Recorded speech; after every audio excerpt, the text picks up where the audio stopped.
Hey, Nerd Herd, Dynasty Nerds here, back again, this time breaking down the 2021 rookie tight end class. Now, at the top of this class, Matt, Garrett, this is the best tight end I've ever seen on film in my entire life.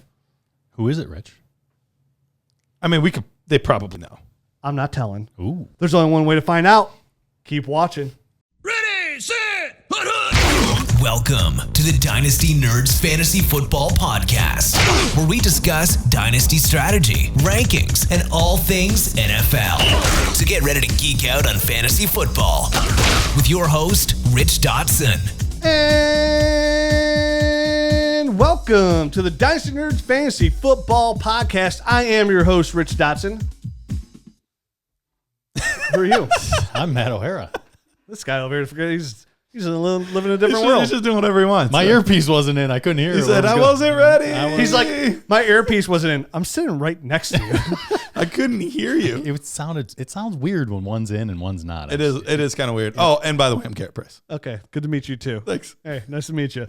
We're back with another show. I'm glad all of us are here paying attention. Matt, guess what we're talking about today?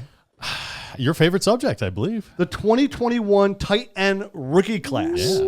Oh, boy, am I excited because there's some very talented tight ends.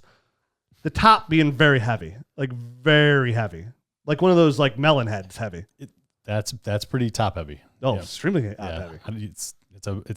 It's a wonder how they stay up. You know I have a lot to say. Yeah, go ahead. I'm obviously flustered by all this. So we got a lot of tight ends to talk about here. Let's move on. We're going to get all the tight ends in one show here today, so it's going to be a little bit longer of a show, but we're going to go in. On the Nerd Herd episode, we're going to dive into some free agency. We waited an extra day to record this podcast. We're like, hey, free agency opens on Wednesday. Today's Wednesday. All those guys to be signed. Well, one running back signed. For the most part, it's pretty good. And now just a couple receivers have signed as well. So and the one running back that signed was like before free agency. He Right. just re-signed with his own team. So we got, there's a couple guys that It's still trickling in. Somebody's just signed before we even started the show. Yeah, so Samaje Perine re-signed with Cincinnati. If you start him in your championship game, he gave you 22 points. Nasty natty. Hey, yeah, get on it.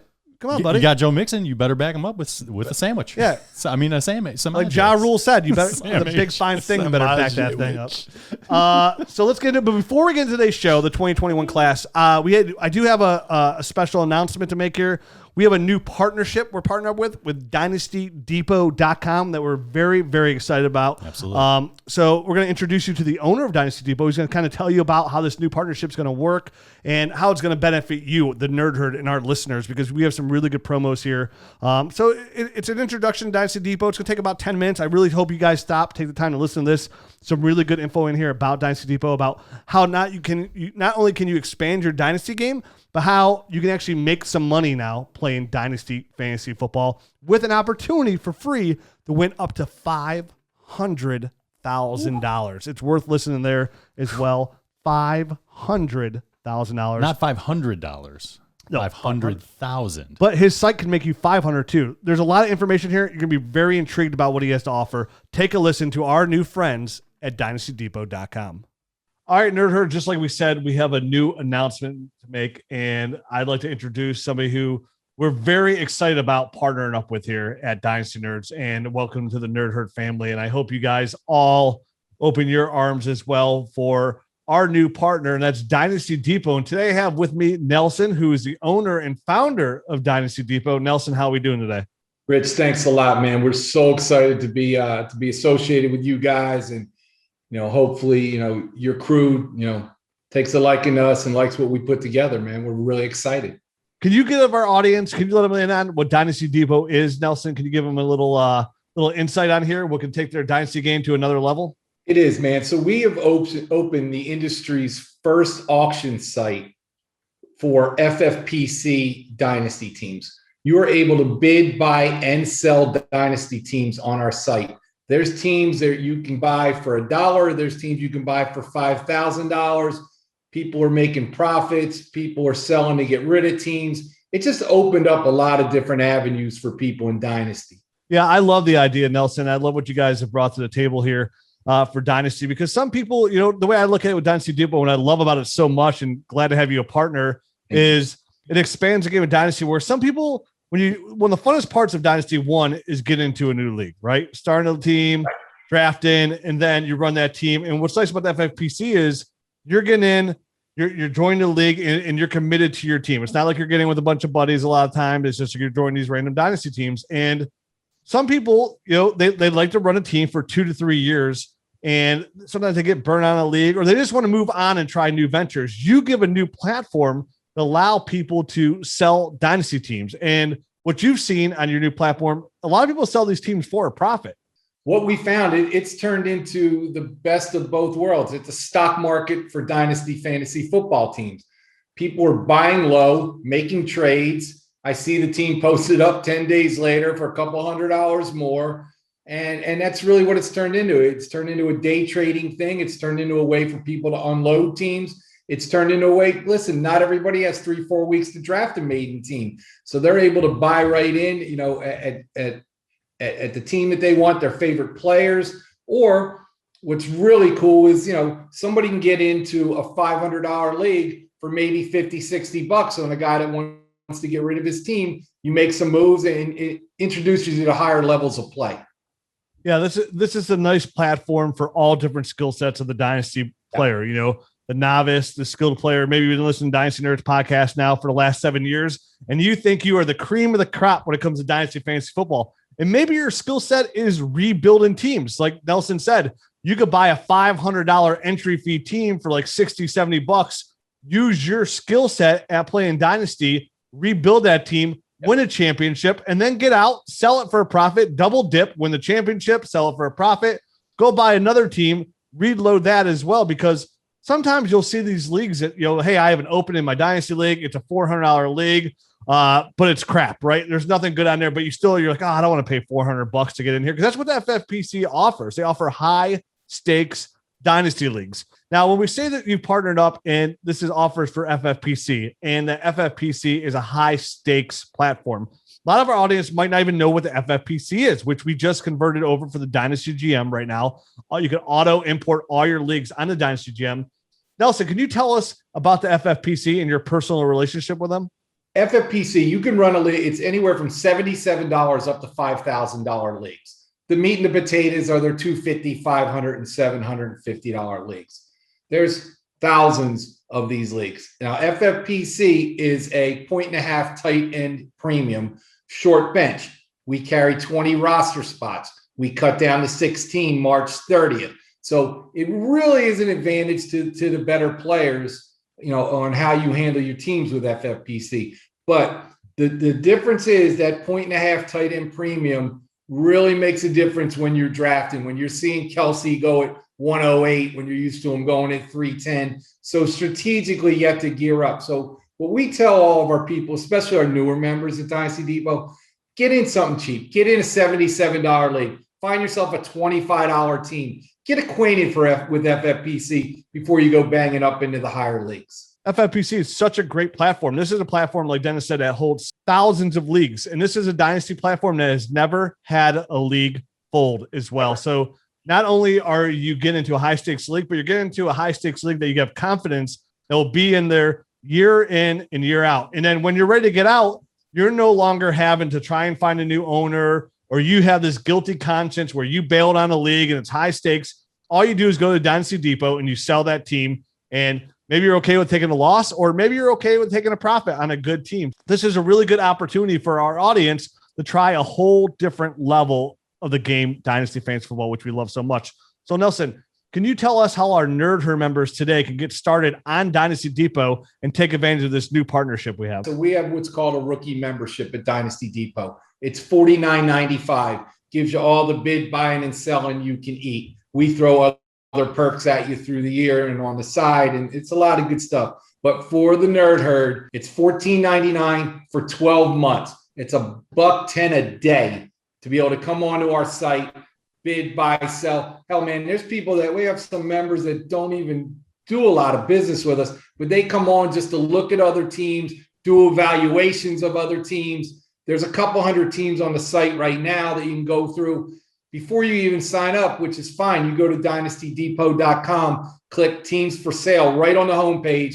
You don't even have to be a member. You can see all the Dynasty teams that are for sale. You'll see the buy it now prices. Remember, we're an auction site, Rich. So there is a buy it now and a reserve. It runs just like eBay. a reserve being the minimal amount that person will sell his team for. And then there's, of course, a higher buy it now if you just want to click it and win it. Yeah, so the first step is just get to dynastydepot.com right now. Check out the teams for sale and look at this platform. And if any interests you, use that promo code NERDS, sign up, get a massive discount there. And now you're set up for the year. You have the opportunity as these teams come out throughout the whole summer to make a bid. Because the last thing you want to do is, procrastinate. Then all of a sudden you want to sign up and all of a sudden that team sold. And you're like, that was my team. That was the one that I could have done wonders with. Use that promo code, again, NERDS at dynastydepot.com right now for $14.99. You're going to be locked in for a really good opportunity here to start really expanding your dynasty game. We talk about the dynasty GM right now and how it helps you out with so many leagues. So we're going to give you this nice comfort level of knowing, hey, I can buy, like Nelson, 80 dynasty leagues on here and still have them run all extremely smooth. And maybe come up with your own strategy. Maybe every time you win a ship, you sell the team, right? And you double dip. Maybe you have a draft pick or a startup roster and you just felt like it wasn't for you. Again, this gives you an out to get out from under that team. So many different leagues. Like Dennis said, he has over 200 leagues right now for you to go look at dynastydepot.com. I think now with the Nerd Herd getting involved as well, we should see an expanse of teams not only selling here, but going for sale as well. So I'm very excited about this new partnership. I've got to go on Dynasty Depot a couple times as well. Nelson, I saw the Dynasty Depot leaderboard. Can you tell us about that? Every week when the season starts in 2021, your points will accumulate from FFPC and transfer to the Dynasty Depot leaderboard. Doesn't matter, we're in different leagues. We are in the same genre of league. So there's a standard, a best ball, a super flex, and a super flex best ball. When you go to dynastydepot.com, click on leaderboards. So it's a game within a game. So every Tuesday, you'll go to Dynasty Depot, see how your teams stack it up. The prizes we're giving away are insane. First place is four FFPC main event seats. So remember, Rich, you bought that team for $5, stacked it up like you always do. Now you win this thing and you win an FFPC main event seat. So your $5 could win you $500,000 in their big main event. Second prize is a $500 free Dynasty team, courtesy of Dynasty Depot, and right down the line. That all comes with your membership. You're not even buying into this. Your points transfer weekly. They add up and accumulate, and it goes head to head against everybody in that division.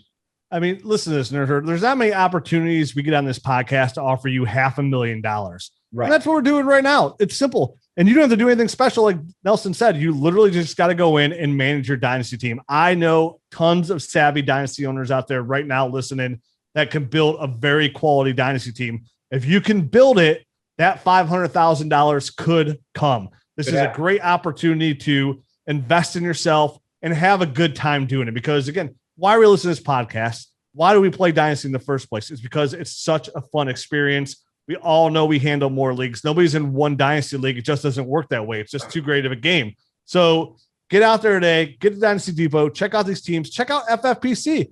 Again, if you don't want to buy a team just on Dynasty Depot right away, it's a platform there for you to get on FFPC, buy some Dynasty leagues, and have Dynasty Depot in your back pocket saying, okay, I'm going to invest in 10 teams right now in FFPC, knowing that this is my platform to make a profit. I'm going to buy these teams. I'm going to draft extremely well, and then I'm going to sell for profit. And then you know what I'm going to do after I sell those teams? I'm going to go start another league and build another awesome team and sell that one for profit. I'm going to keep turning these bad boys out left after right. While at the same time, I'm checking out the Dynasty Depot leaderboard to see if I'm one step closer to $500,000.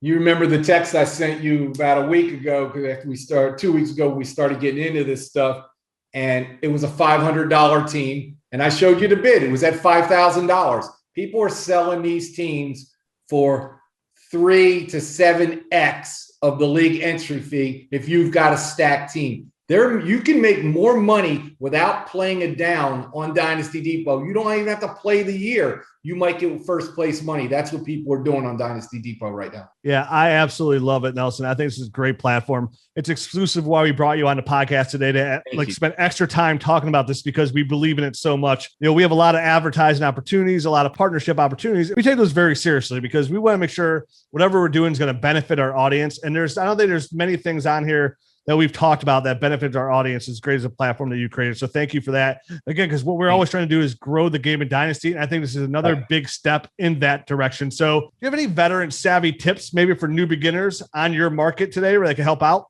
Go on there, start slow. Okay. I like to see people start slow. Go ahead and buy something for $20, spin it around, make a couple trades, put it up for sale where you maybe make $100 on it, move yourself up, step up to a 250 league. Start at 77, step up to 250, work your way up to 500. Don't jump right in with the Sharks. Go ahead and learn the system and learn the FFPC way before you get in too deep with it.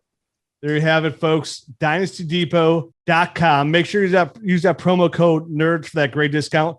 That costs you $15, but $15 that you could turn into later, either to $500, $5,000, or $500,000, like Nelson said. DynastyDepot.com. Make sure you use that promo code NERDS for that massive discount from $49.99 to $14.99 and get started today on DynastyDepot.com. All right, Nelson, thanks a ton for coming on the show today and help promote your awesome product of DynastyDepot.com. I'm so excited about this new relationship we've just started here to help our Dynasty game grow as a whole. And thanks for such a great discount you're giving our Nerd Herd, our exclusive discount for the Nerd Herd here. Hey, man, we appreciate the opportunity that you have given us. We love your product. We love what you guys do for the game and how you promote Dynasty. And we are just honored to be in a relationship with you guys. And I thank you very much for the opportunity. All right, guys, so let's get into this 2021 rookie class. Now, I said it's very top-heavy, melon-headed style. So the guy at the very top here, clear-cut, tier 1, by himself, Kyle Pitts, tight end out of Florida, 246 pounds, 6'6". I'm going to start by saying this. If you listen to the podcast, you've heard me say this a couple times. This is the best tight end I've ever scouted on film in the history of scouting players at the position. I love me some TJ Hawkinson, but this guy is in a different class all himself. He's into that Jeremy Shockey, Kellen Winslow Jr. kind of mold, right? Super big, very athletic. He was a 2020 John Mackey Award winner. He's also the first tight end ever to be named the Biletnikoff Award finalist. Finished the year for 43 receptions for 770 yards and 12 receiving touchdowns. Had 6 consecutive quarters with 12 touchdowns as well. Now, he also missed 3 games last year because he had a concussion at the end of the year, and he's even sat out his bowl game. But this is a guy who has very good hands. He's never, ever dropped, according to Pro Football Focus, a red zone pass. In the history of his career, he's never dropped one. He wins jump balls on an everyday basis. This guy just dominates. And what he is, I mean, he's not a good blocker, but that's fine. He's a try-hard blocker. I don't think he's a terrible blocker. No, he's a willing blocker. For a guy that runs routes like a wide receiver, he actually blocks pretty well. I mean, and he's a big-bodied guy that moves. The biggest thing with him is he's just so tall at times that he just doesn't get low enough. That's the thing. It's a leverage thing for him. Exactly. He needs to bulk up if he's going to be that high. But you would assume a guy that is that talented in the passing game would just completely neglect the blocking game and could get away with it. Like Harrison Bryant. Exactly. Yeah. Exactly. But he does not. No, he's a willing blocker. Let me put this. The foundation's there for him to get better in the NFL. It's not, but I don't even care. I don't care if he ever blocks in his entire life because I don't need him to because he's just he's such a mismatch. He dominates linebackers and he's too big for the cornerbacks. Yeah, and if an NFL coach is using him as a blocker, he's doing it wrong. You know what I mean? He's such an offensive weapon out there catching passes that if that's his main job, then that head coach should be fired or whoever the offensive coordinator is should be fired. Yeah, he attacks all levels of the field. There's nowhere where he's not a dominant weapon for your fantasy football team. I mean, if you want the next Darren Waller, Travis Kelce, you see a lot of comps on Kyle Pitts to Darren Waller is his closest because Darren Waller, the former big receiver, it is as the well. closest we can get. But I'll even go as farther, like he's like a Calvin Johnson, right? So that's the best comp, and it's weird because they're not the same position. You hear me talk about the podcast a lot, like the tight end position, and why I love the tight end position so much is because if you look last year on the best ball leagues, for example, most of those leagues that won had Travis Kelce on their roster because Travis Kelce was giving you wide receiver 1 numbers at the tight end position. It's a huge edge you can get over your opponents because that pool of talent is so small. We always talk about the pool of talent as the top 6, right? The top six, because the top 6 is in a different tier from 7 to 15, right? Well, tier 1 of that, because the top 6 is not its own tier. Tier 1 is Darren Waller, Travis Kelce. You can argue Travis Kelce is his own tier. Kyle Pitts has a chance to be in that tier, right? Sure. TJ Hawkinson's my tight end 2. I love him. He's fantastic. George Kittle is my tight end 1 because George Kittle's in that mold too. But to get a guy like Kyle Pitts that can put up wide receiver 1 numbers, he's a difference maker. In a tight end premium league, I'd be as okay with taking him high as 1.4. And in a non tight end premium league, a 1 QB league, I'd still be okay with taking him as high as 1.3, 1.4 because he's a difference maker. I know he's not going to be. I know it's kind of hard that like sometimes people want to have a hard time taking a tight end that high, but I think Kyle Pitts is an exception to the rule because he can give you those wide receiver 1 numbers in the tight end position, a la Travis Kelce, what he does, which again gives you that edge. If you see some best ball startups, you'll see Travis Kelce go 1.2, 1.3, 1.4 because they know it's that much of a difference maker in their league. And that's what Kyle Pitts can get you.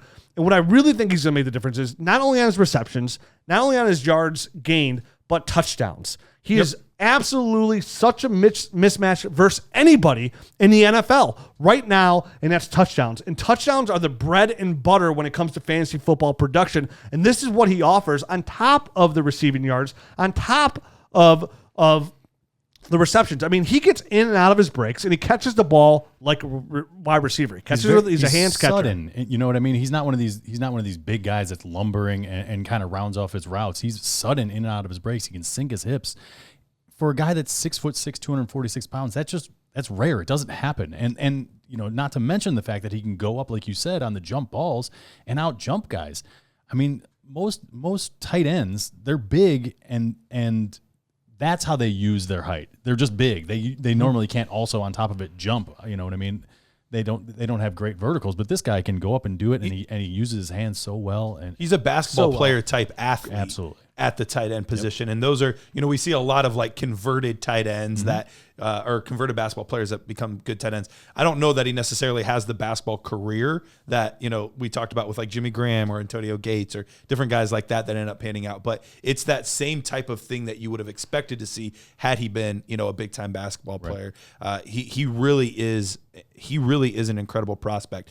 The one thing that I will say real quick that is going to be difficult is the hype on Kyle Pitts, and it's deserving. It's 100% deserving.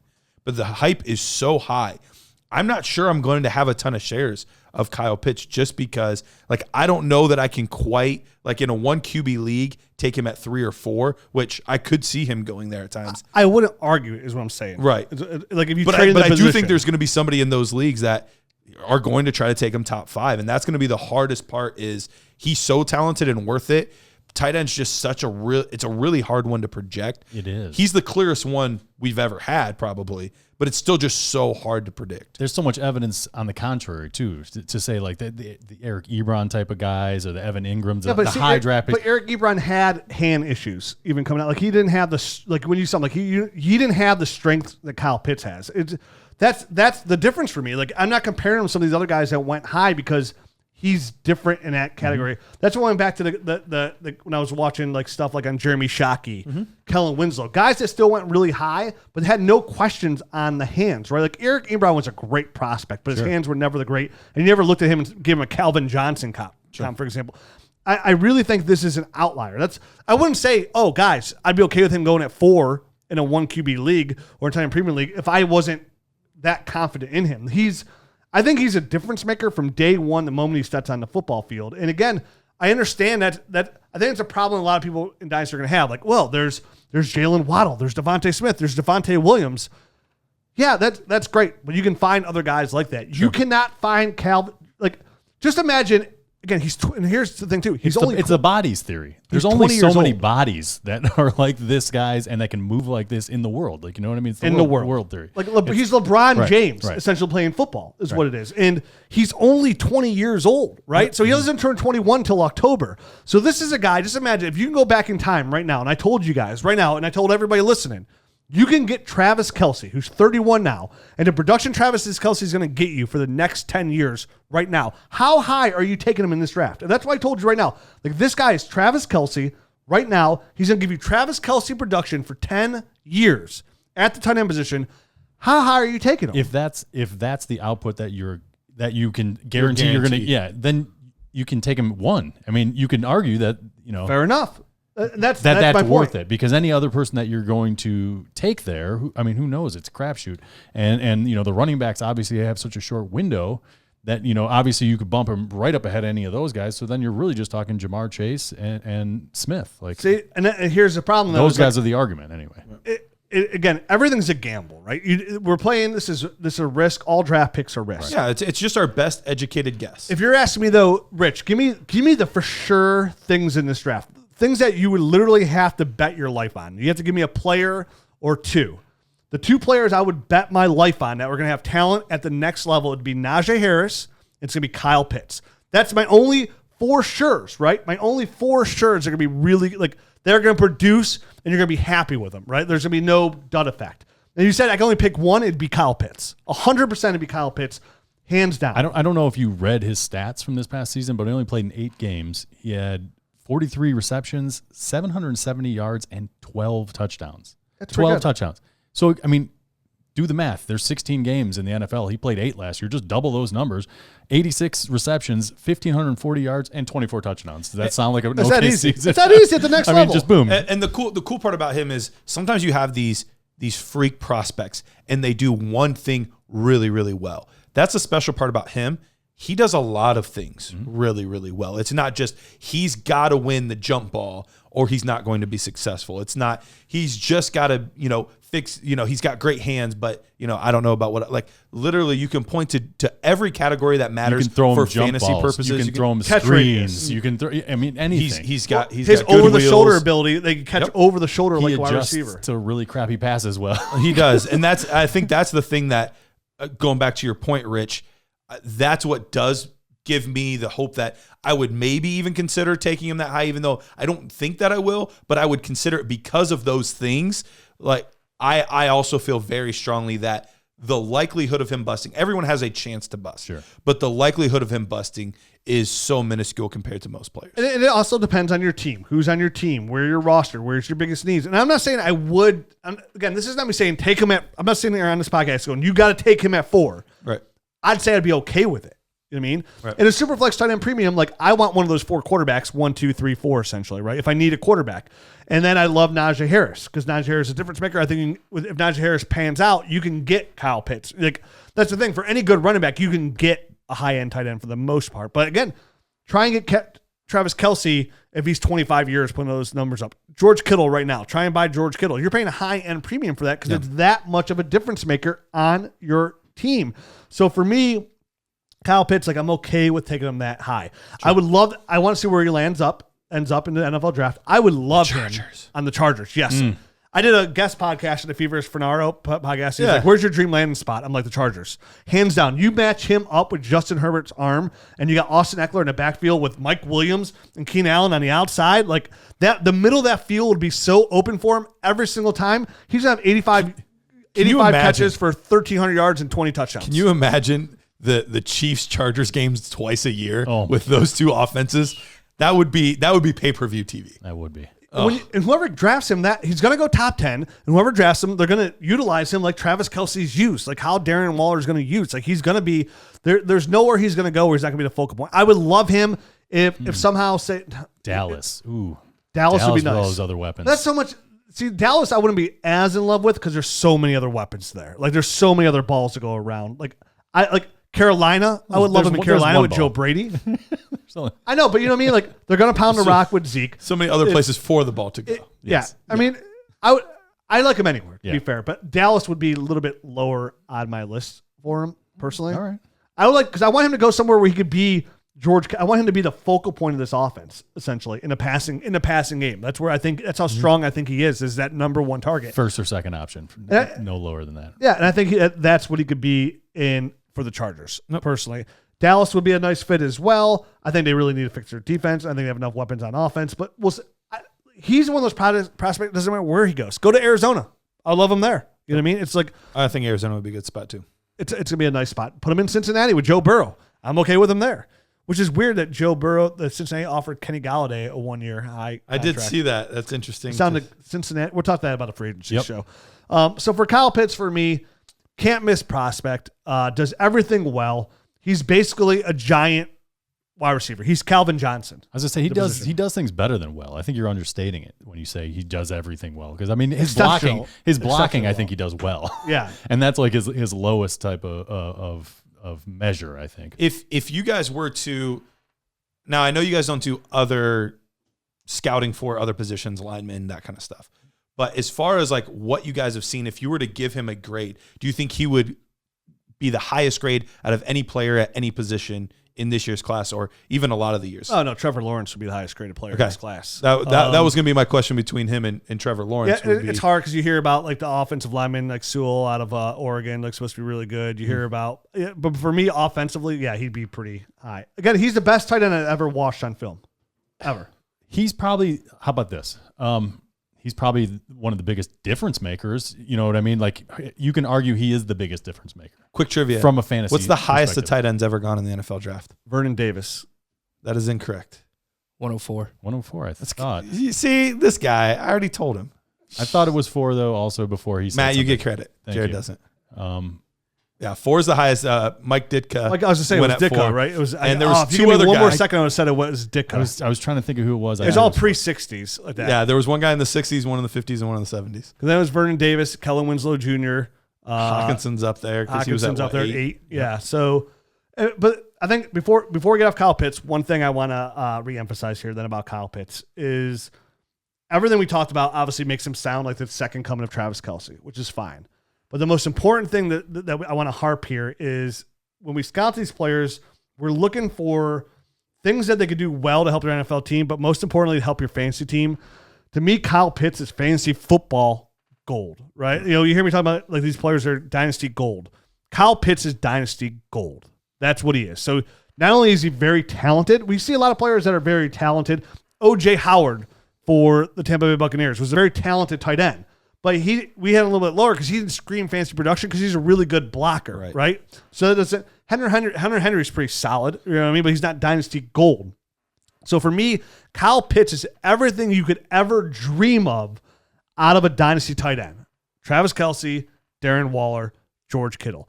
That's what you want. There's only 3 of those guys in existence, and one's 31. This kid's 20 years old. And I think that is the perfect place to end it. The scarcity of those upper echelon tight ends there are only 3 of them. And you're looking for the next one because those are the type of guys that can win you championships. If you plug those guys in your lineup, they're championship winners. He's a championship caliber player. He solves your worry at that position for the next 10 years. You will never worry about who you're putting in your starting tight end spot for 10 years. That is such a good commodity to have in Dynasty Fantasy Football. That also overstates it. That's what gives you that bump over the running backs. He's such a good commodity for a long time and puts you in a position in your draft. You no longer have to worry about it. And now you can draft other positions and let them fall to you. Tight end, though, is notorious for being the hardest position to learn. So if he doesn't have 100 yards on 10 catches his first game, don't give up hope. Like it won't take him long. 3 years. But not him. He'll be Hawkinson, who contributed year 2 as a top 5 tight end. I could see that as well. But we know how impatient people can be and yelling at us after week 3 when he hasn't had a 100-yard game Kyle yet. Pitts will be a top 7 fantasy tight end this year's rookie year, which is unprecedented. Wow. Unprecedented. Wow. That's a hot take. Crystal balls. He's that you that didn't good. even bust out the balls for that. No Didn't need need to. to. No need to. I don't need Crystal to tell me that. See with my own 2 eyes. I don't need you magical balls. Keep them. Whoa, hey. Whoa, they're there. They're here. They're somewhere. I just got a tingling sensation. All right, let's move on to our second tight end, right? All right, yep. Now, when there's a second tier here, this is the largest second tier I've ever seen in the history of me scouting from a player. The longest gap, right? Is that what you're Yes, saying? because- Between first and second tiers? Because he's so good, right? Right. Kyle Pitts, so good. So good. Let's move on to Brevin Jordan. Okay. Miami Dolphins. Miami Dolphins. Miami Hurricanes. You already deciding where he's going to go. You never know. I mean, he could be. 6'3", 245 pounds, was a number 1 tight end recruit coming out in 2018. This is a guy that, again, he's not an overly great blocker, but he started for 3 years for the Hurricanes right down there. And he's one of those guys that, like, when he runs his routes, when you see him, like, oh, dude, he gets it. Like, he can run a route. Like, he can attack the defensive backs pretty well. The one thing I didn't like about Brevin Jordan is his hands. It's the number one thing. He's a big guy. He's athletic. I like the way he runs his routes. I like the way he'll stem his routes, and then he'll stack that receiver pretty good. Like, it's nice to see out of a tight end, but he does. When I was watching it, almost all his catches were short, intermediate catches for the most part. He did a lot of yards after the catch. It is. stuff. Which is nice. I feel like he lost the ball sometimes in the air and let it get in on him or get past him almost. Sometimes. I'm with you there. Sometimes. Like it was very. Dude, he caught the ball with his body more than his hands. And he would bumble ball sometimes. Yeah, he's definitely a closer to the line of scrimmage, like a low A-dot guy. But I think the thing that for me says that he is his special trait, the one thing that makes me very interested in him is it holding. What's that? Is it holding? Holding. I saw him do that. He's so good at it. He's so good at holding. He's good at it because he didn't get called for it a lot. I was really kind of surprised. I'm like, how did they not catch that? How did they not catch that? He always getting his hands on the outside of outside of the shoulder pads. I'm like, aggressive.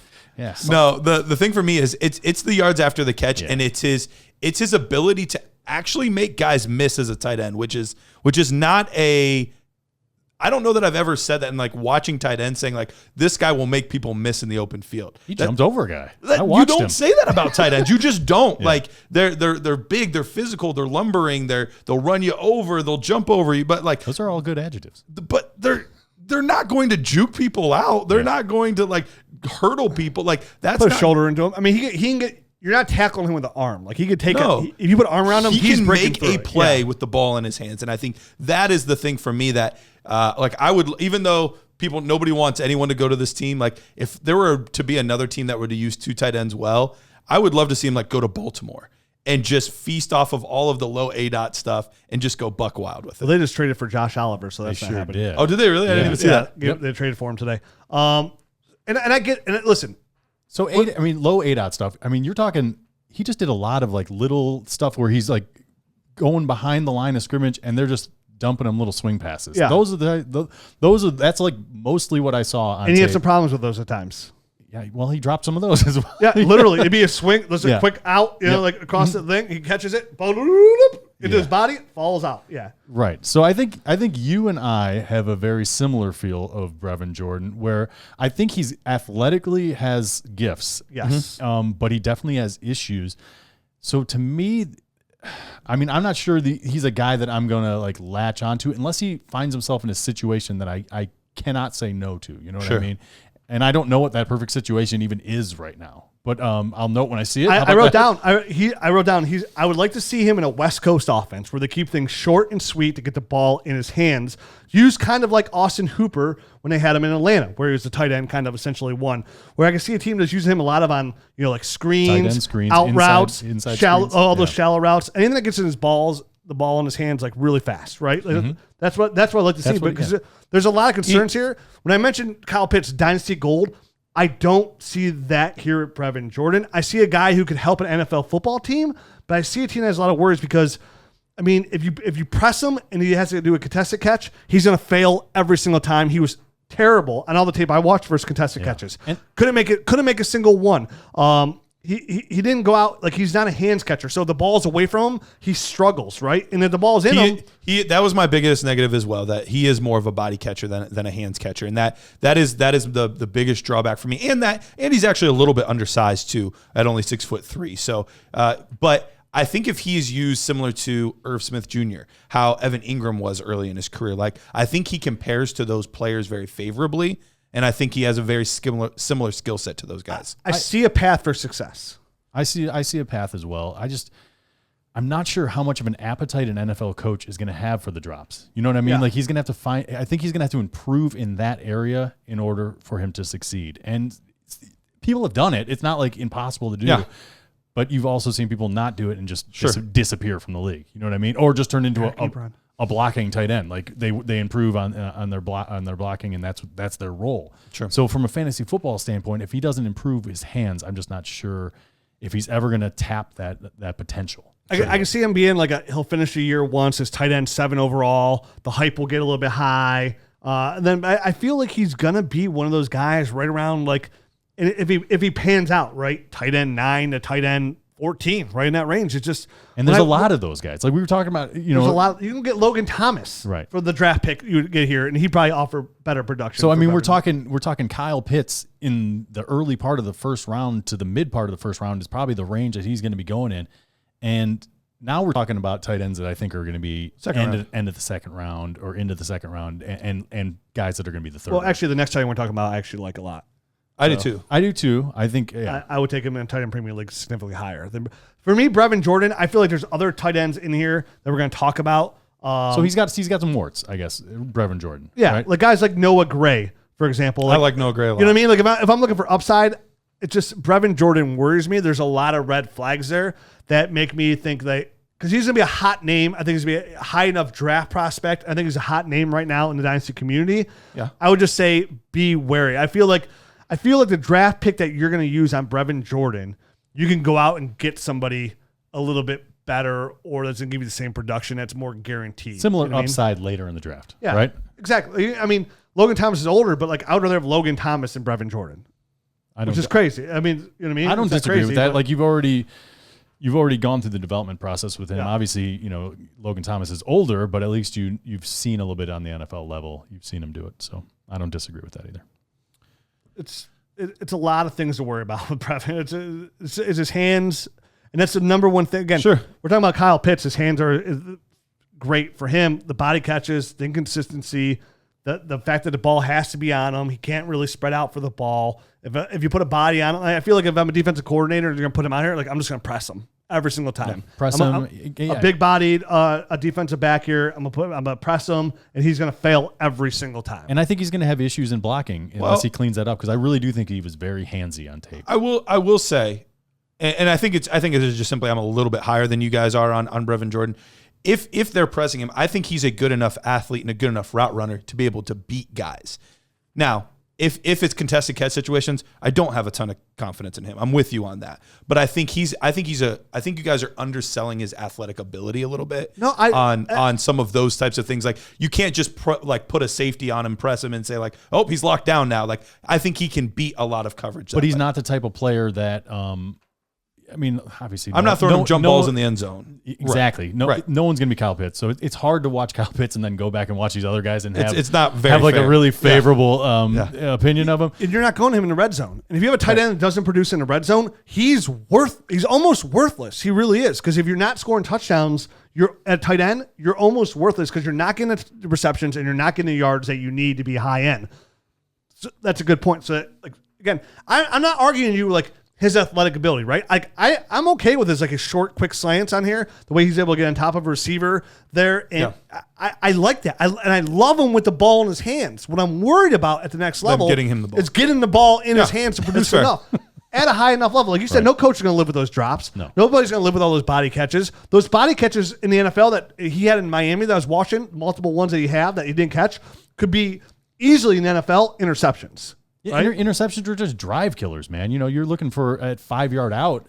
It should be a relatively easy pass, and he's bumbling those type of things and dropping them, like just flat out dropping them. But he's got great upside because I do love everything you love. It's not I understand. Let me put this. I understand why you like him a lot. Yeah. It's just I have enough concerns for my dynasty roster and such a deep draft class that I have some worries. If Brevin Jordan is there in the third round, I'm excited. You know what I mean?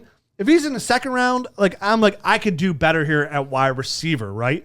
And then because I'd rather take the wide receiver here and then take another tight end after him, like a guy like Noah Gray. Sure. In the Yeah, third. we'll get to him. And that's all. That's the only difference. I see the upside with Brevin Jordan. I just sometimes you got to wonder if the juice is worth the squeeze. And if you ask me, hey, do you think, same thing, your life depends on it. Will Brevin Jordan turn out and be a consistent top 8 dynasty tight end, fantasy football tight end for 5 years? My answer would be no.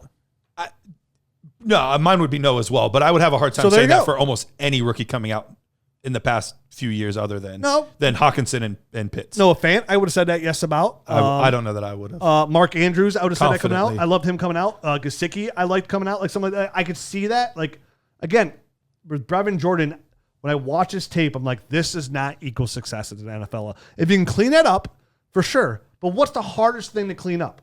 Hands, man. Hands. It really is. It's the hardest thing It's to clean tough. up at a If receiver. you're not a natural hands catcher, it shows up on tape, and it's one of the toughest things to like really get good at. 100%. I mean, David Njoku is a perfect example in the NFL right now. Another former Miami Hurricane freak guy. athlete. Yeah, freak athlete. We said he was totally raw, and the issue he's always had throughout his whole entire NFL career has been his hands. They've just been inconsistent. And where has it landed him? Third tight end on his team. Third tight end on the depth chart right now. So I mean, I really thought he was getting traded today too. By the way, And what's crazy too is like David Njoku will make all the hard catches, right, and then he drops the easy ones. And that's the thing. What kind of appetite does a coach have for that? It doesn't take long for you to find your way to the bench when you're dropping easy passes and killing drives. You're a first round pick that you got your option picked up, and a rookie tight end that they picked in the 4th round passed you up on the depth chart that quickly because you have no appetite for that. And with teams weren't running more 12 personnel, it gives Brevin Jordan a little bit more time because maybe you put him in the slot, sure, and you create mismatches for him. But again, I said what I would love to see him in, right? The West Coast offense, keeping the thing short and sweet, get the ball in his hands, screens, out routes, maybe like you said, some shallow routes you like as well. So in those inside shuffle passes that they do to the tight ends and stuff creating like that. mismatches just like they did in Atlanta with Austin Hooper, which made Austin Hooper until he got hurt in that point, tight end 1 overall. Sure. That's where I see because if you get the ball in his hands, you create those mismatches. Yes, he's going to do something. He's going to turn a 5-yard pass into 15 yards consistently, and that's where it's going to come. I still don't think he's going to give you the touchdown production that you'd really want out of a high-end tight end, but that's his path to success, the being that tight end 6, number 7. But again, to me, those guys are easy buys in Dynasty, right? Sure. Those are easy buys in Dynasty. You can buy tight end 6 overall. You can buy tight end 8. Or better yet, you can buy tight end 10 who gives you the same production. There's a ton of those second-tier guys. Everyone that's not those top 3 guys that we talked about. Which is third tier, exactly, because there's tier 1, which is the high end. Right. Then the really good guys, which are top 6. And then there's the third tier, which is very big. And it's not a turd bubble. It's a big bubble It's of meh. like it's man. There's 16 of them almost, like 15 or 16 guys. It feels like that could go that top 6. okay, all right, Rich. If you could have a stock of Kyle Pitts, what would that stock be? Like, what would that stock look like? it would be. I think it would come in high. The IPO would come in high, but I wouldn't be scared off on it. It'd be like when Bitcoin comes in at like 35,000. Like that's a big jump, and you're like. And everybody's telling you, like, that can go to 55,000. Like, ooh, but that's a big commitment. I think I'd feel very comfortable. Whatever the IPO is on Kyle Pitts has nowhere to go but up. Look at you using these big That was good. Yeah, that was much more eloquent than I expected. Yeah. I'm very impressed. I'm wearing a bow tie next episode because I'm a fancy bitch. You have earned it, sir. Well, you know what? The best news is you could buy a stock of Kyle Pitts. Oh, where at? Our friends at PredictionStrike.com. How do I know? PredictionStrike.com, our favorite app. I always bring up the app because I love that they have an app. Our favorite app, or you can just go to your old school computer and do all that stuff there too. But it's our favorite place to go and buy and sell players just like you would in the real stock market. Most of us can't wax poetic like Rich just did on the stock market. It was very impressive. IPOs. Yeah, I was like, gosh. IPA? Is that what? Initial public offer. I know what it means, but thank you for educating everyone. Wow. Oh, but simply at PredictionStrike.com, you can just download the app. You can get on your computer, and you can look at all of these players. We're getting into the NFL draft season. This is why we're breaking down all these guys. You can find these players that you're like, hey, this guy's not being talked about very much. He's pretty cheap. We're going to talk about some of those tight ends in a minute. Maybe I'll get a few shares of him and just see where they go. Ooh. Or you can get a guy like Kyle Pitts, and you're like, you know what? I know it's an investment to start, but there's nowhere to go but up. That's what you can do at PredictionStrike.com. The best part is, you can sign up with our promo code DYNASTY to receive $10 free with your first deposit of $20 or more. That's promo code DYNASTY to receive $10 free. Yeah, I'd take that some money and know who I'd invested in right now. I know who I think a good investment is. Jameis Winston. Hey. I really do. I think Jameis with paired up with Sean Payton, right? In offense. Is he the starter though? That's a thing. That's why his price why his price is so low, because everyone's like, Taysom Hill. Yep. I think Jameis Winston's going to have a solid year this year in New Orleans. If it's Superflex league, he's one I'd buy into him. Jameis Winston is $5.85 right now. How much is Taysom Hill? Give me a second. Yeah. Oh, see, look. I'm wondering if you could use that $10. You put in 20, you get that free $10. $10.71. Oh, double. See, look at that. $5 you get Jameis, and what you do is this is a quick turnaround. You take Jameis twice. You take the free $10 you get from the sign up at Prediction Strike. Yep. You take all $10, you put it in the Jameis Winston now for $5. By the time December comes of 2021, you're going to sell that Jameis Winston for $25, and boom, you just made 5 times your money. Well, you get $50 because you have 2 shares. 2 shares. So you're going to get twice $50. Dude. Brian Edwards is 63 cents right now. Ooh, what? That's going to be going up with this free agency move.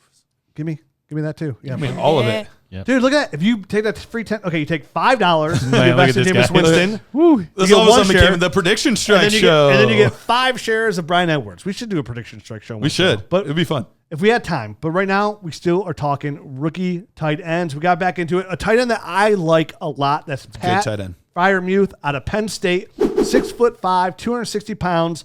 This is a guy who he only 4 games into the season, Right. got hurt, had to have shoulder surgery, but he leaves Penn State. So he with actually got the hurt. record. He actually got hurt in the second game. He got hurt in the Ohio State game and then played through two extra games. But go That's ahead. one tough And then he SOB. said, Penn State is terrible this year. I'm done. I'm out. Have we won yet? I'm done. My shoulder hurts. He owns the record of touchdowns for a tight end at Penn State, which says a lot by itself.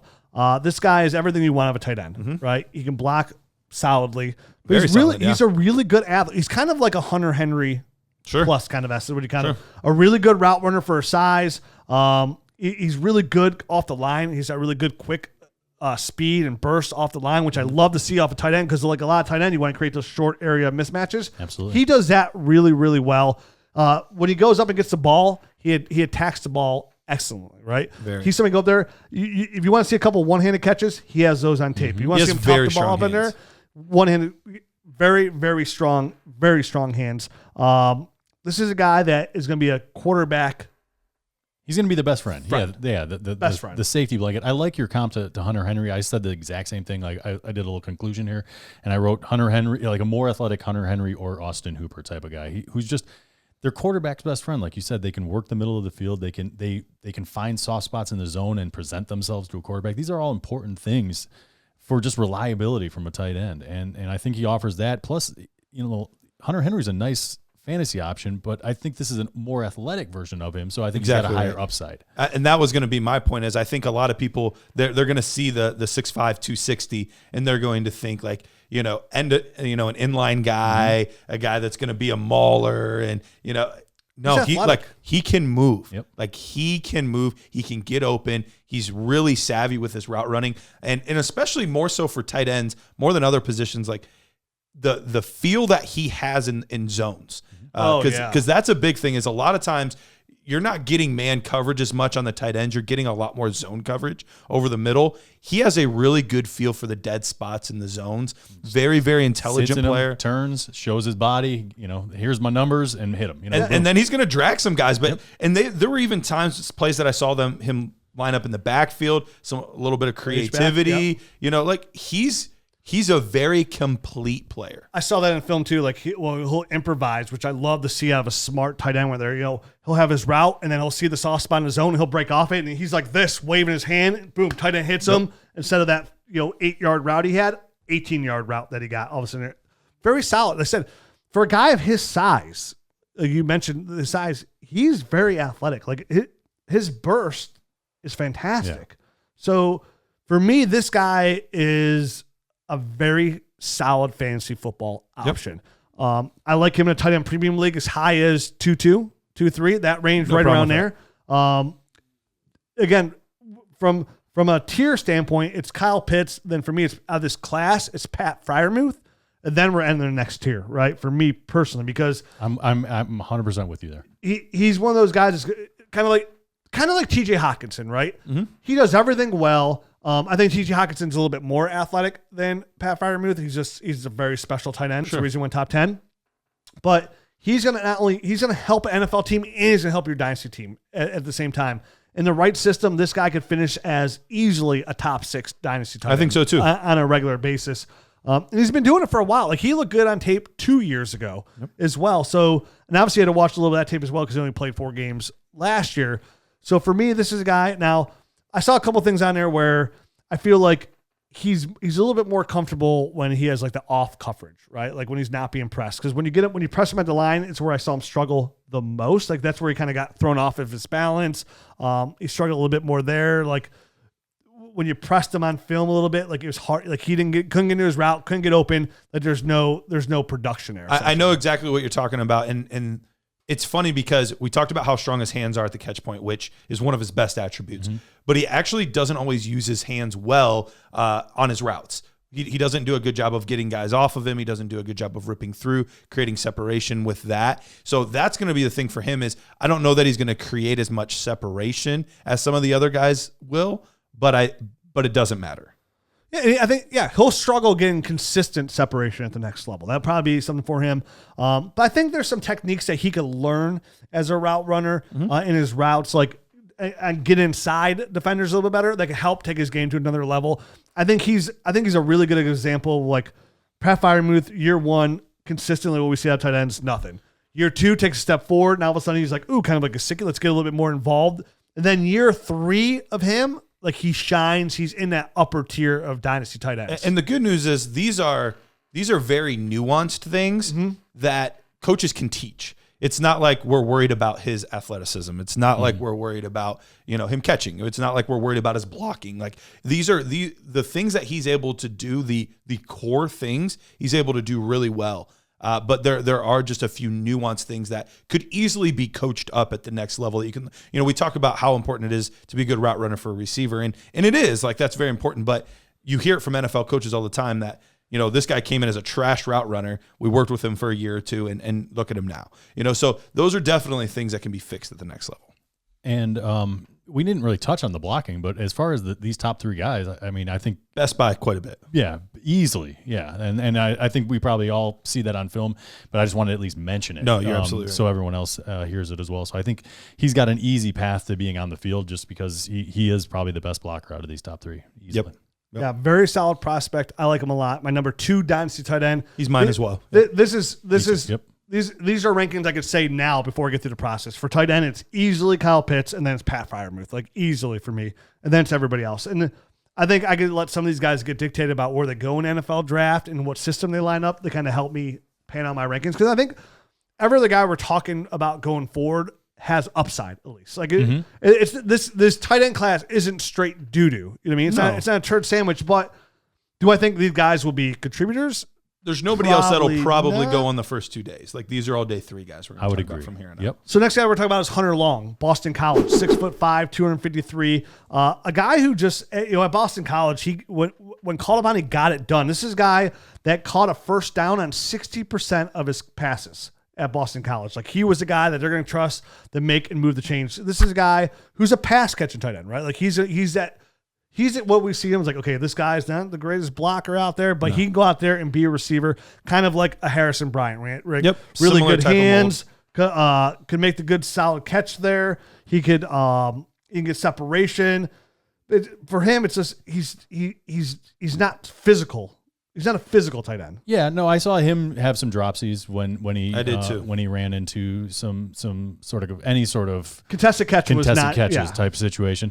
But like you said, he has the production. He led the nation in both targets and receptions. I think he was second in actual yards to Kyle Pitts. So I mean, he is a pass catching type of guy. I can't put my finger on exactly what it is he's missing. But like you said, he's not great at blocking, but there is his routes aren't very crisp. He does round his routes a bit, and the contested catches thing. I mean, those are the things that are going to lower him in my ranks and probably in the eyes of NFL teams as well. There's not as much dog in him as there is some of these other guys. I agree. Yeah. There were a couple games where I saw that you could tell that there were portions of the game that he got just kind of phased out just because couple linebackers or safeties gave him some really good pops. Yep. Or they were holding him. Like there would be times you could tell that they were intentionally like just pass interference. Sure. And he would get really frustrated. You and could see him worked throwing his arms and like giving up on plays and stuff. It's like, dude, come on, fight through that, man. Yeah. You're a tight end. Like that's a little safety. Push Even when you like watch him block, like when I went back and watched some of his blocking techniques, you're like, you block like a pansy. Like what do you like you're afraid, like almost like you're afraid to like he looked like he was afraid. He's not to block a physical player. So the thing that I couldn't put my finger on, I saw him go. I think that we're finally like, getting to it. I think this. he's a little soft, is what it is. Yeah. And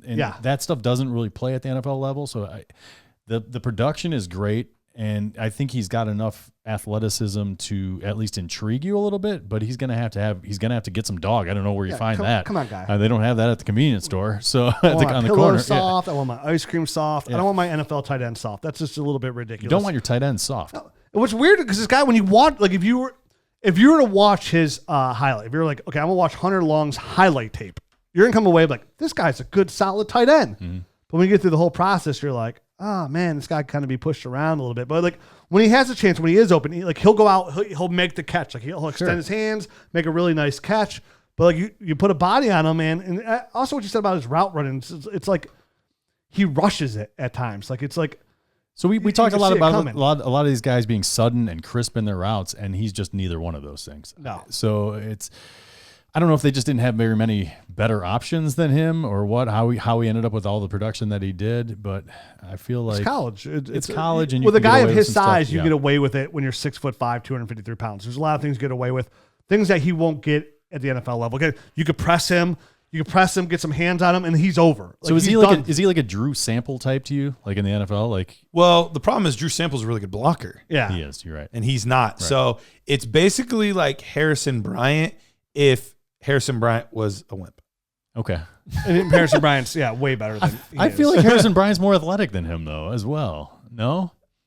I think they're similar range. Okay. I think they're similar Harrison range. Bryant's a much better route runner. He's a much better route runner. I think he has better hands. Much better router, better hands. There's other tight ends I like over Hunter Long, but like I could see him being coached up to the point. Like I think he has enough talent where if he's coached up over the next 3 years, he could produce at the NFL. Like he has a talent to produce. That's what I'll say. I like him like in the third, like in tight end premium league in the third round. I'd take a gamble on him because he's a good enough pass catcher. Which again, we talked about before. You can't teach hands. No, you absolutely cannot. He has that part of it.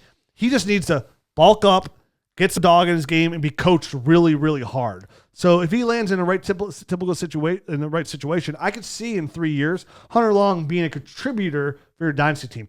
Maybe not tight end 1, but a nice, again, he's tight end 14, a nice backup tight end and get in there in your lineups. Definitely a tight end premium. So Garrett, not to put you on the spot though, but you were at the Senior Bowl and he was a participant. Did you see anything jump off the tape there? He only played for one of the days that we were there. Watching him play, he didn't have any special plays. There's a couple guys that I am going to talk about that are coming up that there were specific things that stuck out while we were there watching. You could tell he carried himself with confidence. You could tell he was definitely one of like the leaders in the group. And I think it's partly because he has the biggest name. He'll probably have better draft capital than most of the guys that were there. But he's just one of those guys where a lot of the things were solid, like on paper. Like there's a lot of very solid things about him on paper. Okay. But there was nothing to say like, oh man, like he had this incredible catch, or oh, he had that like really good route, or oh man, he just trucked that guy. Like there was none of nothing those jumped types out, of no things. wow plays, nothing like that. And he also there, I actually thought for a second he was a receiver, not necessarily because he was like running great routes or anything, but just because of his frame.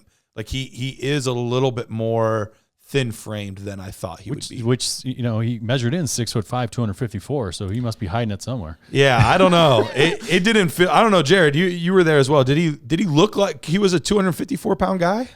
No, not at all. I don't know what did you say what he weighed in? 254 is what he weighed in. Okay. Was that at the Senior Bowl? From the Senior Bowl numbers, okay. Yep. He's just one of those guys that he didn't carry it well. Yeah, when you look at his frame, he's just he kind of plays small too, like you guys have been saying. Yep. And it's interesting because the next guy we're going to talk about is actually technically a little bit smaller than him, but he looked a lot bigger. He looked bigger on film, played too. Bigger than I think Hunter Long did. But there's also a lot of question marks. So, Rich, I'll let you talk about him. But let's get into Tre McKitty out of Georgia, 6'4", 247 pounds. And I said he's out of Georgia. This is a guy who transferred from Florida State, so he's a little bit older. He's a fifth-year senior. So he played for the Georgia Bulldogs for the 2020 football season. He did come in a little bit late because he got hurt in the preseason, so he finished the season with 6 catches, 108 yards, and 1 touchdown. But he's another pass-catching tight end, right? This is where he strives.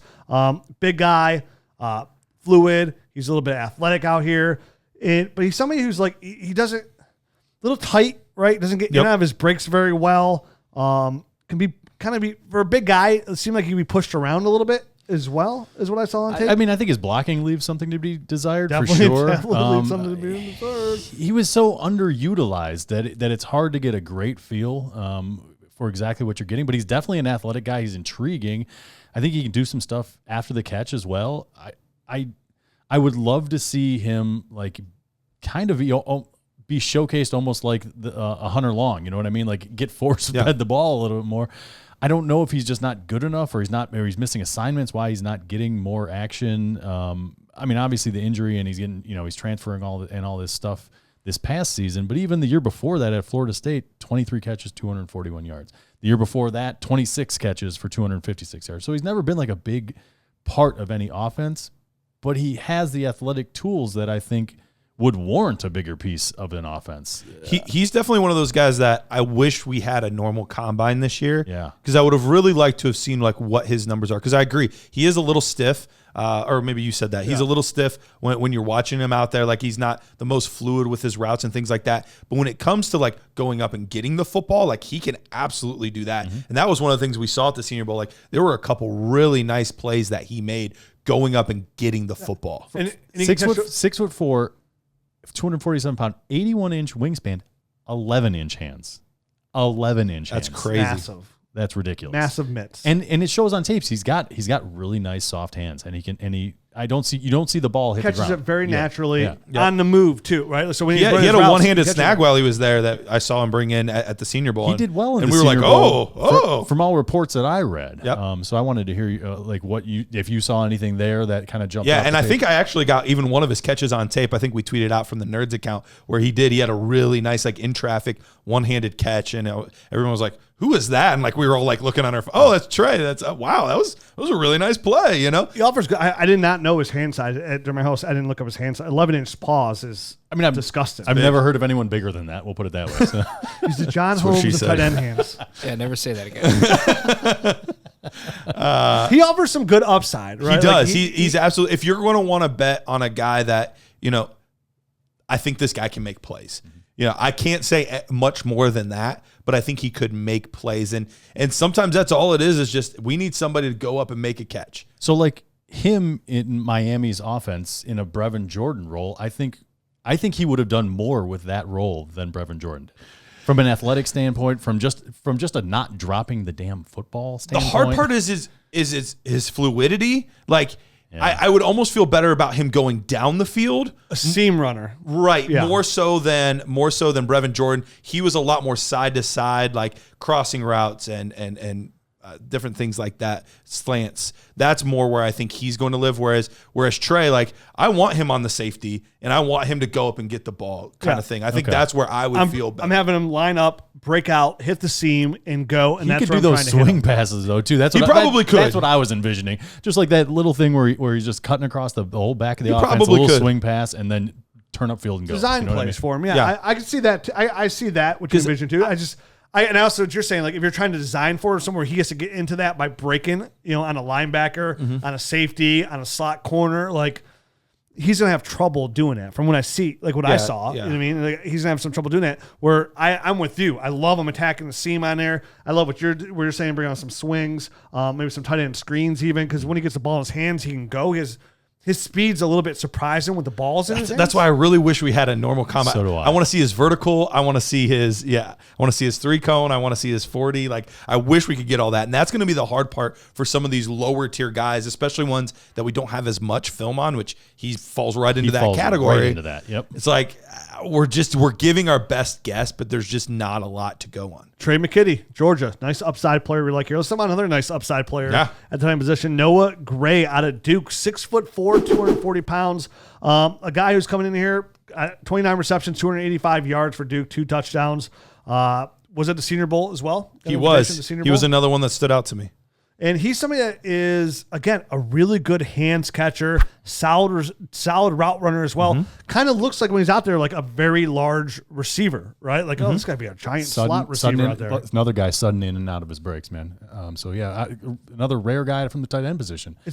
But falls in what we were talking about, like not bulky, not strong, like can be pushed around a lot. But I will say, even though, because I agree, he did get pushed around more than you'd like to see, but he would stick his nose in there every play. Like he was grinding. He didn't win often, but he would grind on every play. Well, they had him playing fullback quite a bit. And the H-back. Yeah, H-back. So he's 6'4". He's 240 pounds. So he's not a big guy. That's the one thing that I wrote in my notes. He's going to have to bulk up at the next level if he wants to maintain, I think, a similar role, because he's just not big and physical enough. His routes were pretty crisp. They were They are, very yeah. crisp. I like his routes a lot, and I like his hands. Former Yeah. basketball player as well. It's just that's why when I was watching him, my biggest takeaway for Noah Gray was like, oh, I like the upside of it because I really like his routes, and he has really good hands. Yeah. Like This is a guy I like that. that's going to go later in the draft, I think, just because he's got some developmental type of things that he's got to work on. I mean, mainly his body and stuff like that.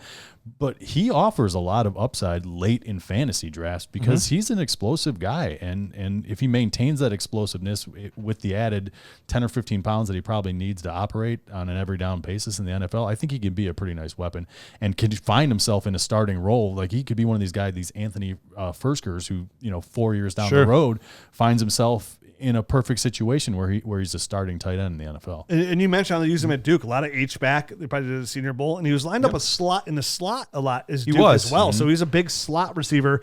And I took away from that. It's like I would like to see him being utilized like that in the NFL, right? Like a 6'4", 240-pound thin. Like let's get him off the line, right? Let's just get him off the line altogether. 12 personnel, and let's just line him up in the slot. Kind of like how New England, they just signed Hunter Henry and Jonnu Smith.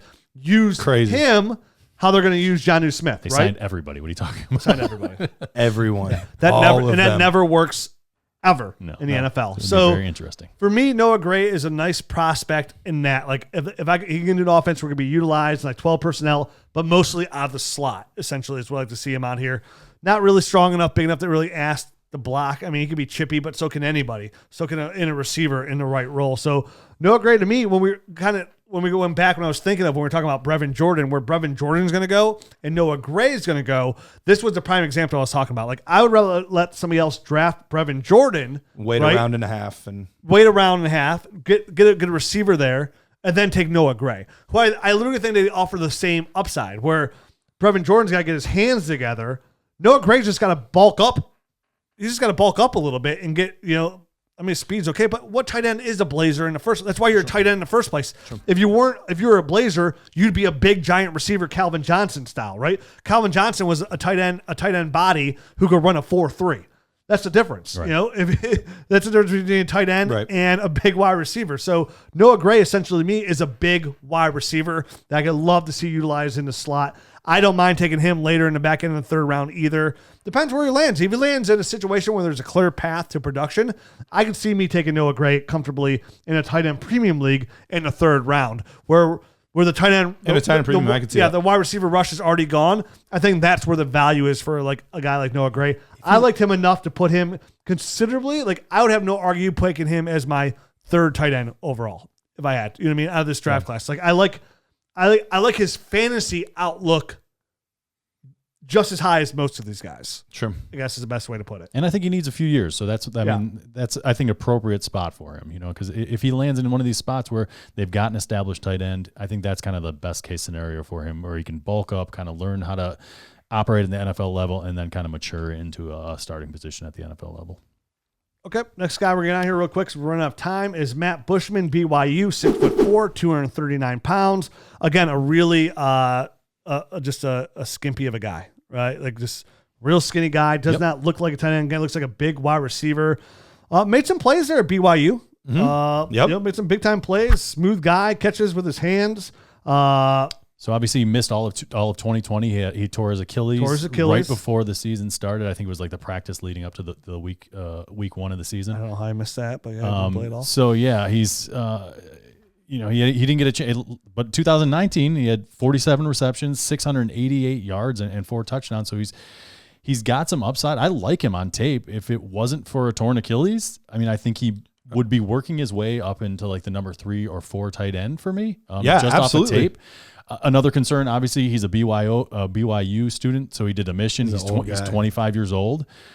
So both of all those are kind of factors. And without knowing his health, I don't know how I can sit there and endorse him. But on tape from 2019, I love what I see. So if he can get back to that form, he could be a value as far as dynasty drafts go. It's really interesting because for a while in Devy circles, we've been talking about Pitts, Jordan, and Freiermuth. Like all three of those guys we've been talking about for a long time. And then there was kind of the second tier that we thought was going to be in this class. Bushman was kind of towards the top of that. Charlie Kohler, Jeremy Ruckert from Ohio State. Like there were a bunch of guys that were like in that range that we all thought were going to be coming out this year. I we're like Ruckert. Dang, this is going to be a deep tight end class. Right. And then like Bushman got hurt, and then all these guys went out or decided to go back. And then all of a sudden there was kind of like this gap of like the third round tight end type guys. Mm-hmm. So Yeah, he has some, like, he kind of reminds me of Noah Gray a little bit, Matt Bushman. Yeah.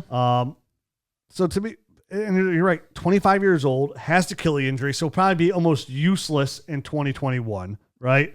So That's the thing. You don't know what you're going to get out of him, but by the time he gets on the field to really contribute and help out, which is going to be his development year, is going to be 2022. He's 26 years old, and then he's going to hit. He's going to be 28 years old, and you're looking at this like 3 to 5 year window. Which but it's a good window. okay because that's like that. You're talking a Logan Thomas type of guy right now who's Sure. switched You're talking positions. Logan Waller. kind of guy, yeah. Yeah. So I mean, it's not like this guy is.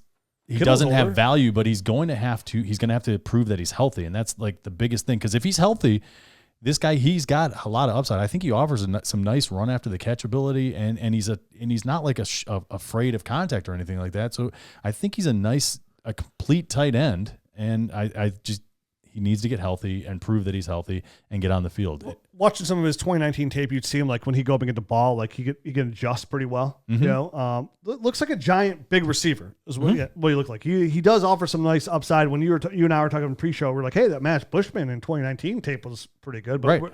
there's a lot of concern there. And I think that concern is going to make him fall pretty significant in NFL draft, and I think he's going to be a really good value in your dynasty draft. I can see Matt Bushman, me having a lot of shares of him because he'll probably go in the 5th round of a lot of rookie drafts. Yep. And he's the great he's the great dart throw Absolutely. at that kind of play. So I love him as a 5th round pick, right? A good gamble, high upside player. Moving on, Josh Pederson. So yeah, this Josh Pederson, he was a very elusive character, I think, for all of us here coming into the whole process. But this is actually Doug Peterson's son, tight end out of University of Louisiana Monroe. So Correct. ULM. You're the only one that was able to watch film on him because you're the only one that I found a very obscure ULM full game tape, and I watched a little bit of it. I think he's athletic. He offers some nice upside. He was this guy that was, at least a Reese's Bowl, like preseason watch list type of guy. So he did have a little bit of upside, at least going into the season. But I mean, you're not going to get much run at the ULM. It's really tough. And I watched a decent amount of his tape last year because a running back that I really liked, that it was a rough season, it didn't go well, Josh Johnson. Yeah. But Pederson, he looked good. Like he looked good. He had some nice catches. He can get open deep. Yeah. Long player too. Sure, yeah, absolutely. But yeah, it's gonna be tough. It's gonna be tough to evaluate. We'll see if he ends up making. This is another guy that, if there was a combine, we could see where he stacks up against some of these bigger school type of guys, and it would be nice to kind of stack. He'll go him up undrafted in rookie drafts. Probably. He probably will. Well, here, let me throw out a few other names. We don't need to talk about them, but What just about Kenny Booyakasha? Say what? Yeboah. Yeboah. It's Yeboah. It's pronounced Kenny Yeboah, Mississippi. Yep. Ole Miss. Yeah, go ahead. Sorry, I forgot. Oh, just real quick on Kenny Yeboah out of Mississippi, 6'4", 247 pounds. Was a transfer out of Temple, so he's probably going to go to Matt Rule. He's probably going to go to Carolina. Went to Ole Miss for 2020. Was at the Senior Bowl as well, and he had a good Senior Bowl week. He's somebody that produced at the Senior Bowl down there. He's one of those move tight ends. He's somebody he was a big play guy there at Ole Miss. I think 22% of his receptions went for touchdowns, and he averaged over 19 yards per catch for Kenny. So for me, he's just a big playmaker, physical playmaker, good speed. Could get downfield pretty quickly there. Could go up, get the extra ball. His blocking was okay. Now, to be fair, what you saw, what I found out after the fact, because again, you watch his tapes, you're like, this is nice. He was schemed a lot in offense. So he was schemed heavily in there. So even though the tape looked really good and the numbers, when we'll look back and look at some of the schemes they were running, stuff like that, like, oh, they're kind of like fake numbers. Yeah, for the most they part. schemed him open, and he was one of their weapons along with Elijah Moore that we're going to talk about quite a bit when we get to the receivers. Very talented receiver. I'm excited. I just finished up my nerd score for him, and he scored pretty well for me. Yeah, he looked. I saw a little bit on him just from watching. Like when you can watch these other players, I was like, oh, this Elijah Moore guy is pretty talented. Like it was like when I can't remember. Like I'd watch some tape on some guys, and I'm watching the other guy all the time. Like he's one of the guys. Like oh, Elijah Moore. Like this is. I haven't dove in my. We're starting running backs next week. So next week we're back with the running back. We're starting a running back class. But Elijah Moore, I haven't dug in my receivers yet. Looked pretty good. That was when we were watching Mecole Hardman and DeAndre Swift kept jumping off. Oh yeah, they were trying to rush. I was like trying to watch Mecole Hardman. Yeah. All I can watch is DeAndre Swift. He's so good. I can't wait till he comes out. One last name I just want to throw out there because we've talked about like no guys that are blockers at all. John Bates out of Boise State, and I had to like look him up because I couldn't remember his name because it was such a lame name. But he's actually a really, really good blocker. And he was another guy at the Senior Bowl because he was known for his blocking coming in. That was the reason he was even there. And all of a sudden, like he's making a bunch of plays in the red zone. And even Todd McShay kind of threw out some notes on him. Like I really was pretty impressed with the things that I saw from him. And I was too from what I watched there. So wait, what was that lame name again? One more time, because it was so forgettable. Bates. Okay, there we go. John Bates out of Boise State. Wow. Good thing he's not named after like Master Teague out of Ohio State running back. I knew that was coming. That would be awkward, wouldn't it be? So that's it. That's our 2021 rookie breakdown. There you have it. Next week, like I mentioned, we're going to kick off with our 2021 rookie class on the running back. Some very talented players here. Obviously, there's a clear top 3 we're going to get into, but we're going to break them down over 4 weeks. Some people would say that's your clear top 1. Some people. I know some people sitting in that producer chair. Some people over here. It'll only be 2 weeks. It'll be 4 shows, but 2 weeks. 2 weeks, 4 shows. Again, because now we're going to jump into our Nerd Herd episode. Now, remember, if you want to get some of this rookie content as we break them off over 2 shows, you're like, well, why don't I get all of the shows for free? Well, we have the Nerd Herd. We put a lot of work into this. So you can become a member of the Nerd Herd today for the price of a cup of coffee. And not only do you get the extra podcast, but you get access to the same film that we watch here to break down these films, the Dynasty Nerds film room. Look on anywhere in Dynasty Twitter. They're going to tell you the Dynasty Nerds have the best film room in the game. You get the nerd score that he mentioned here. You get our rankings. You get access to the Dynasty GM, which is the greatest tool in the business today. The only thing I have to say about that is you get to try it for free, right? Right. Go to dynastynerds.com, click on the Dynasty GM, click on the free trial, no credit cards, nothing, no strings attached, literally. You don't even have to be a member. You can just try it for free now. I just put that video up on YouTube that walks you through the whole thing if you guys want to take a sneak peek at it. So check that out as Super well. helpful. If you want to see what the Dynasty GM could do, and you've been really curious because we've been talking about it now for 6 months, go to YouTube, check out the Dynasty Nerds YouTube channel. While you're there, hit the subscribe button, the like button, notifications button, because we have so much content coming on there as well, including these rookie breakdowns individually. But you can check out that recent video by Jared on the Dynasty GM breakdown. It's going to show you all the things I could do.